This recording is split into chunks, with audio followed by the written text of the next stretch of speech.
You will get children, run away. The contractor had been childless for 16 years when he got Guruji's blessings. Guruji had told him, Puttar vi ditti, dhi vi ditti, aur isi saal. I give you sons and a daughter too, that too this very year. This was unbelievable, but true to Guruji's word, the contractor's wife gave birth to triplets, two sons and a daughter, on 31st December of that year. Everything is possible with Guruji's blessings. But whether and when will he bless us? I wondered. We continued visiting Guruji regularly, but he never talked to us. The Sangha told us to have faith in Guruji. He will talk to you at an appropriate time. Do not go to him on your own to mention your problem, they advised us. One day, when we were sitting amidst the Sangat after the Langar, Guruji gestured to me to come to him. Was he indeed calling me? Yes, it was me, the Sangat assured me. I walked up to Guruji, thousands of thoughts in my mind, but with no courage to speak. ऐथे क्यों आया वे? Why have you come here? He asked me. I mustered just enough courage to mutter, Guruji, I have no children. Guruji said detachedly, you will get children, run away from here. Without thinking, I muttered, Guruji, I have not come to run away. Guruji looked at me and said, okay, then keep coming every 8th day. This was something that surprised me no end. I wondered how Guruji knew it was convenient for me to come only every 8th day. At that time, I was working in shifts with an 8-day rotation cycle. 2 morning shifts, 2 afternoon shifts, 2 night shifts, and then 2 off days, with only the evening of the first off day being convenient for attending the satsang. We started going for Guruji's darshan every 8th day. The members of the Sangat who had been blessed by Guruji used to narrate their experiences.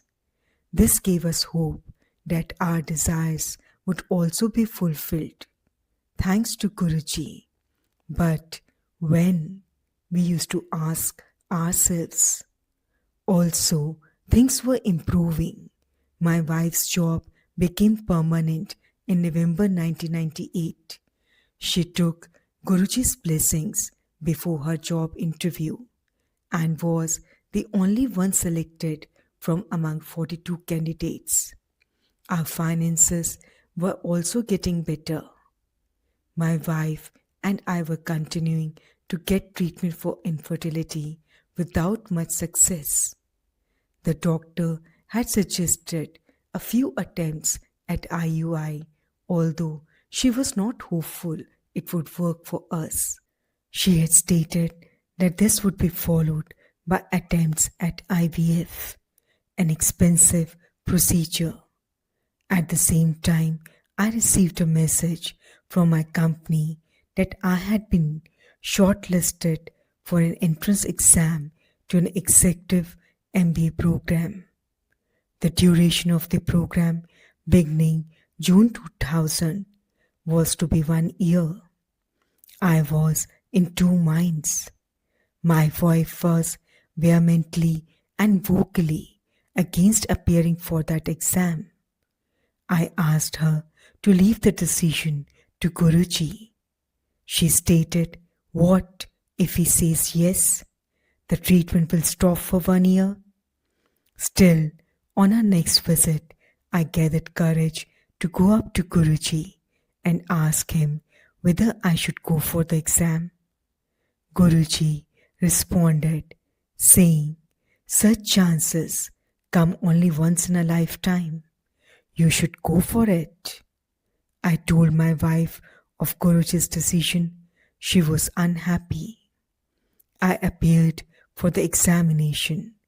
Before the list of selected candidates was circulated, several rumors lists were doing the rounds.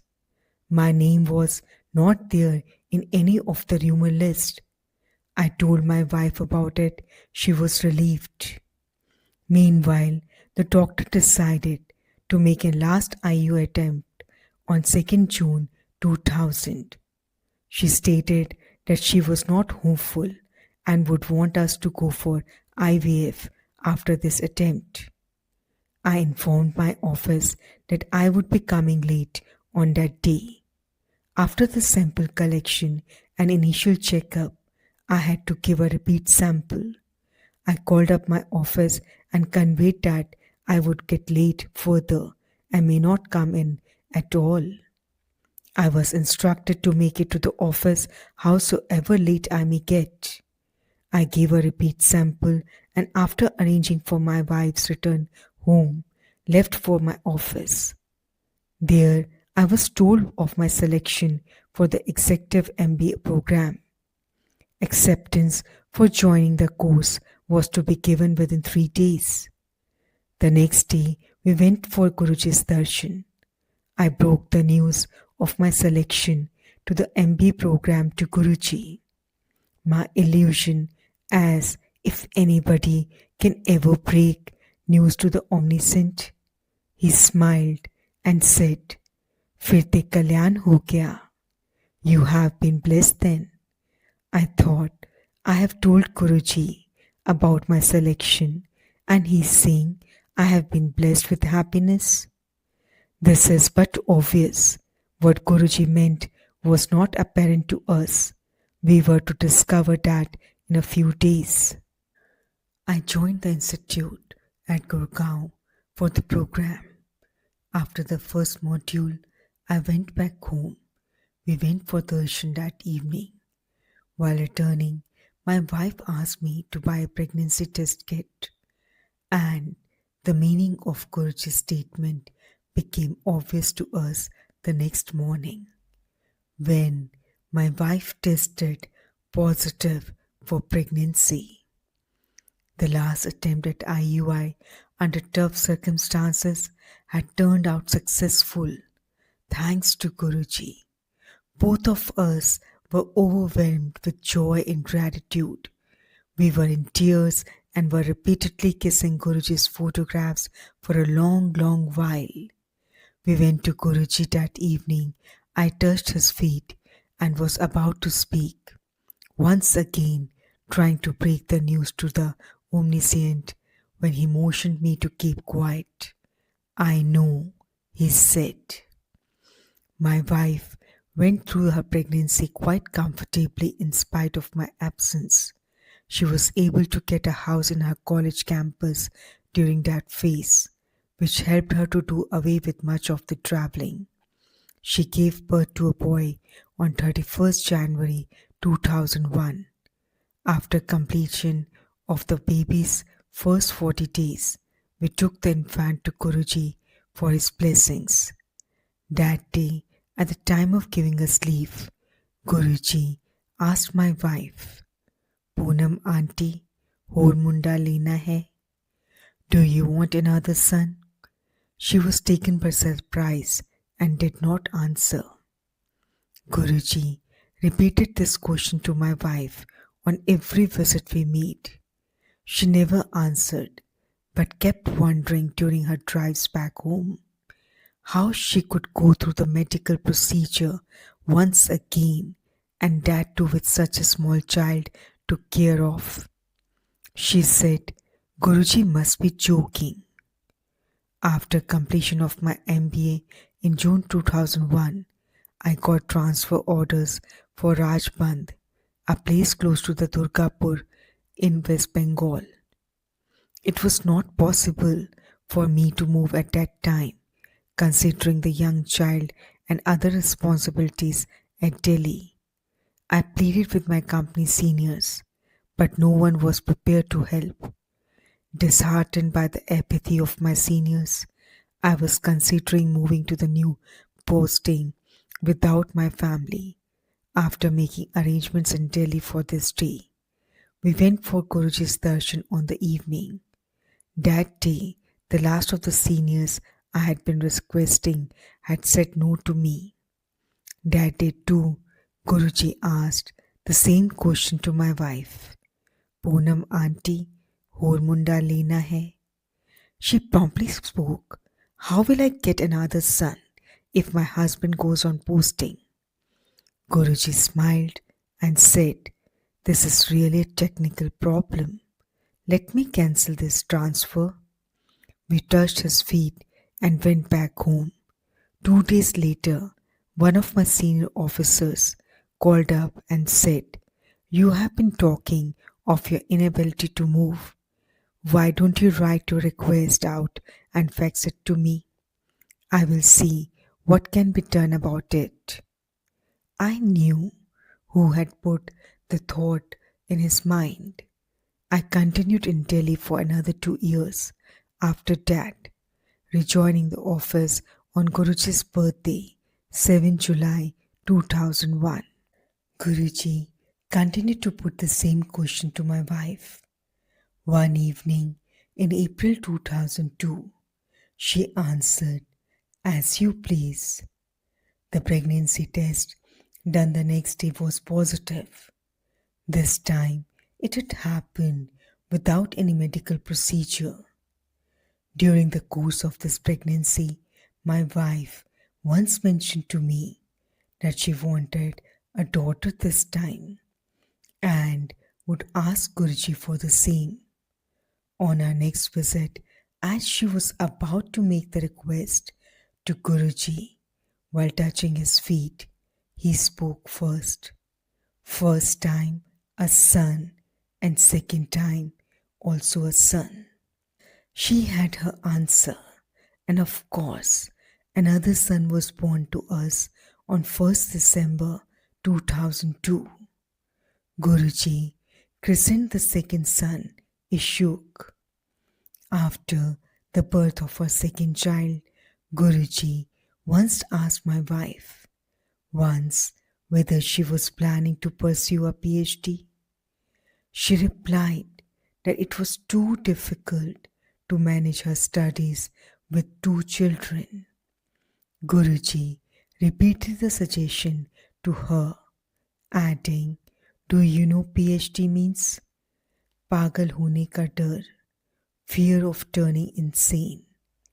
Again, the reason behind this suggestion became obvious to us much later when I got transferred to Mumbai. The only way my wife could join me was by taking leave for doing a PhD. On getting my transfer orders, I went to seek Guruji's blessings and told him of my transfer. He told me to go ahead. I spent 1 year in Mumbai without my family.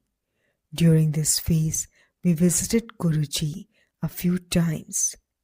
During one of these visits, Guruji told me, you take your family along or else I will give you one more son. We took the hint and my wife applied for her PhD registration, which happened against all odds in a record short time, thanks to Guruji. As a result, my family could join me in Mumbai.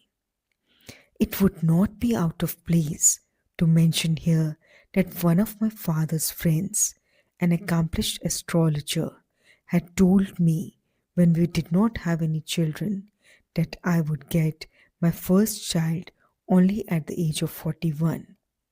He had also predicted that I would have a son, that too only after 2 daughters. This astrologer has hardly ever been wrong. When I asked him after Guruji blessed us with children, the first one when I was 37 and the second one when I was 930.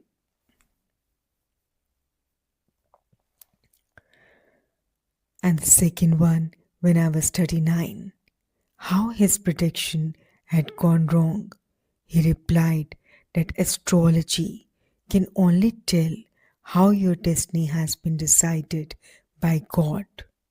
But a Mahapurush like Guruji, who is God personified, he continued, has the power to rewrite destiny.